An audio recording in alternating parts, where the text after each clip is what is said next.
যখন কোনো বিল্ডিংয়ে কনস্ট্রাকশনের কাজ করা হয়, সেটা গাঁথনি হোক, আপনার ঢালাই হোক বা আপনার প্লাস্টার হোক, এখানে যে আমরা পানিটা দিই, পানিটা যে দেওয়া হয়, এই পানিটাকে আমরা বলি যে কিউরিং নিয়ে অনেকে আমার কাছে অনেক মন্তব্য করেন, বা আমি যখন বলি যে কিউরিংটা অন্তত 6 থেকে 7 বার প্রতিদিন আপনাকে পানিটা দিতে হবে বা কিউরিংটা করতে হবে, এই নিয়ে আমাকে অনেকজন অনেকভাবে কমেন্ট করে। যাই হোক, আমি এইরকম ভিডিও অনবরত হয়তো বা দিতেই থাকবো, সেটা ঠিক আছে, কিন্তু কে কি বলল সেটা নিয়ে বড় কথা না, কিন্তু আমরা যে কাজের সাজেস্ট করব অবশ্যই এটা 100% করতে হবে, তাহলে আপনার কাজ কিন্তু 100% সঠিক হবে এবং ঠিক নিয়মে আপনার লাস্টিংটা বেশি করবে। দেখেন, আমরা কিছু প্লাস্টারের আপনাদেরকে যে কাজগুলো দেখাচ্ছি, আমরা ছাদের রেলিং বা ছাদের কার্নিশ বা আমরা যে কোনো প্লাস্টার বা বিশেষ করে প্লাস্টারে বিশেষ করে আপনাদের কথা বলবো যে পানিটা অন্তত আপনারা দিনে 6 থেকে 7 বার দিবেন। যেহেতু এখন আমাদের শীতের সময় আসতেছে, অন্তত আপনাকে নিম্ন 4 বার কিন্তু পানি দিতেই হবে কমপক্ষে। আর গরমের সময় একটু বেশি পানি দিতে হয়, যেহেতু রোদটা মানে ওয়ালটা বেশি শুকিয়ে যায় তখন, আর শীতের মধ্যে কিন্তু ওয়ালটা কম শুকায়। এখানে যে পানিটা দেওয়া হচ্ছে এটা কিন্তু আউটসাইডে যে আমরা প্লাস্টার করছি এখানে কিন্তু পানিটা দেওয়া হচ্ছে।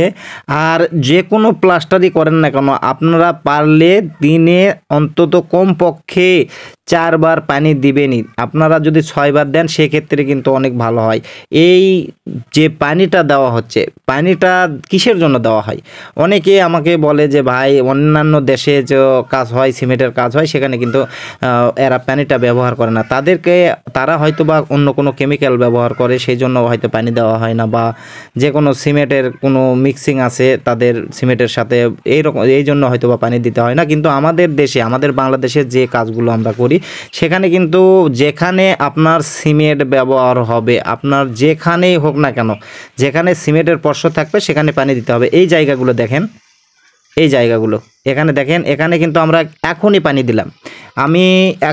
দিলাম, দেখেন শুকা সাদা হয়ে গেছে। তার মানে কি, যে পানিটা এখান থেকে মানে উপর দিয়ে পানিটা পড়ে যাচ্ছে, এই পানিটা কিন্তু খাচ্ছে না বা পানিটা চুষে নিচ্ছে না, এই জন্যে কিন্তু পানিটা পড়ে যাচ্ছে, প্লাস্টারের উপর থেকে পানিটা গড়ে চলে যাচ্ছে। প্লাস্টার বা ঢালাই করেন, আপনি গাঁথনি করেন, যে কোনো কাজ করেন না কেন, পানিটা আপনাকে কিন্তু কিউরিংটা ঠিক মতো করতে হবে। এই কারণে যে আপনার যেখানে সিমেন্ট ব্যবহার করবেন সেখানে কিন্তু পানি দিতে হবে, তাহলে জমবে বা জমাট বাঁধবে। তাছাড়া কিন্তু আপনার জমাট বাঁধবে না, বা আপনার দেখা যাচ্ছে কিছুদিন পর ঝুরঝুর করে সেটা সিমেন্ট বালি যেটা ঝুরঝুর করে পড়ে যায়, সেভাবে কিন্তু পড়ে যেতে পারে।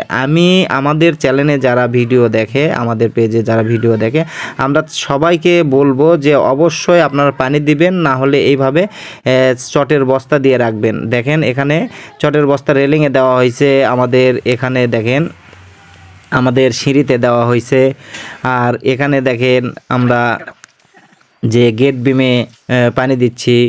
মানে সমস্ত জায়গায় যেখানে আপনার সিমেন্ট লাগাবেন সেখানেই কিন্তু আপনাকে 100% পানি দিতে হবে। যদি ভিডিওটি ভালো লাগে অবশ্যই সবার মাধ্যমে শেয়ার করে দিবেন। শেয়ার করে দিলে আপনার দ্বারাই আরেকজনের হয়তো উপকার হবে। অবশ্যই আপনারা যারা আমাদের চ্যানেলে ভিডিওগুলো দেখেন তাদেরকে অনেক অনেক ধন্যবাদ।